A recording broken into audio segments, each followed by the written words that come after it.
skincare line for babies. To be specific, a $230 perfume for babies. We didn't make that up. They're actually selling it. So if you spritz your 3-month-old with Dior perfume, you probably agree with President Biden that he's growing the economy from the bottom up and the middle out. With that in mind, it's easy to understand why so many Americans feel left behind and worse. The richest 1% can buy French baby perfume, while the rest of us can't afford diapers. This didn't work out well for the rich in France or in Russia. In fact, it didn't work out for the middle class in France or Russia. It's the working class in America getting left behind by both parties. According to Wallet Hub, 34% of families plan to skip gift giving this season. 34% of kids won't have gifts under the tree. 34% of parents will have to explain that to their kids.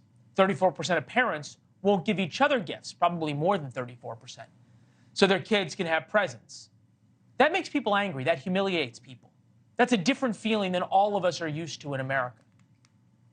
When other babies get $230 perfume, suddenly the American economy feels very unfair. The American dream was built on fairness. And now we have the Washington Post tell us that if we complain about $16 McDonald's meals, it's our fault. Batya Ungar-Sargon is deputy opinion editor for Newsweek. She spent the year interviewing working class voters. Has a book coming out about the subject and joins us now. It's good to see you.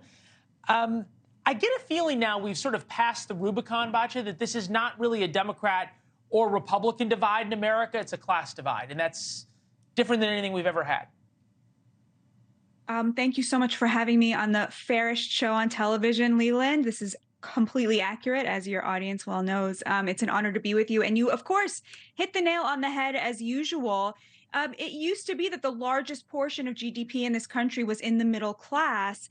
And what happened over the last few decades was the shrinking of the middle class. But here's the thing, Leland, not everybody moved into the lower classes from the middle class. A sizable portion moved up to the upward middle class. So what you have is this top 20% who has more than 50% of the GDP. And I think that's where this feeling of unfairness comes from. You know, it's one thing when you have most of a society in the middle, and then you have a bunch of billionaires at the top and a few poor people at the bottom.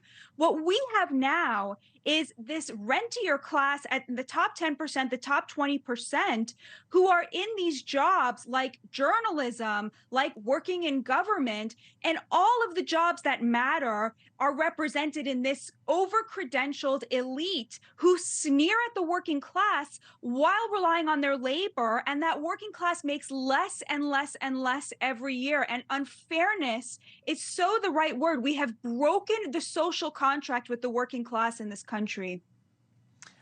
You mentioned unfairness. Unfairness breeds resentment. You know, people used to not resent the rich in America because it seemed fair. If Sam Walton could build Walmart, my kid has a chance to get ahead and do great things. I'm wondering, as you've talked to people, how they feel and what they say they're going to do about it. Honestly, they still are not very resentful. You know, you have this top 20% who is super resentful about the billionaire class, right? They're always railing against the billionaires and the 1%.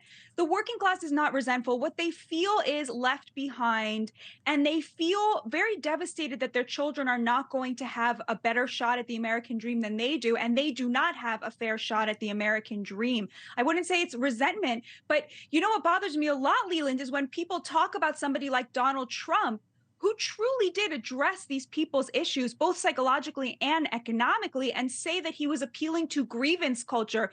Guess what? They have really legitimate grievances. Yeah, no, there's very legitimate grievances.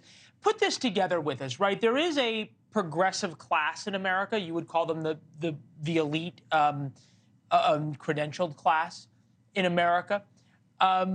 They say that their policies are what will help the middle class and the working class, and yet the working class seems to not believe them. And I'm wondering how that is going to end, because it is the working class in America. It was the working class in Pennsylvania, in Michigan, in Wisconsin that in 2016 betrayed Democratic values and the Democratic talking points and voted for Donald Trump, flipped in 2020. Is that where the voting base is right now to flip again?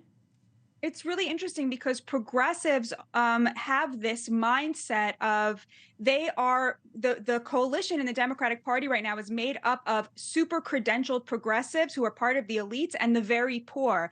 And all of their proposals are designed for one or the other of those, which of course leaves out 70% of Americans who are working class or middle class who don't want handouts. What they want is for their labor to be fairly rewarded and compensated. So we see that the Democrats don't offer them that at all. The Republicans, of course, are obsessed with tax cuts. The entire Republican donor class only cares about tax cuts. So it was that status quo that Donald Trump truly disrupted. It's very hard to see how he doesn't benefit from this. The economy is so terrible, and the Democrats are in such denial about it, like you pointed out. Thanks for watching. Go to joinnn.com to find NewsNation on your television provider. And don't forget to click the red subscribe button below to get more of NewsNation's fact-driven, unbiased coverage.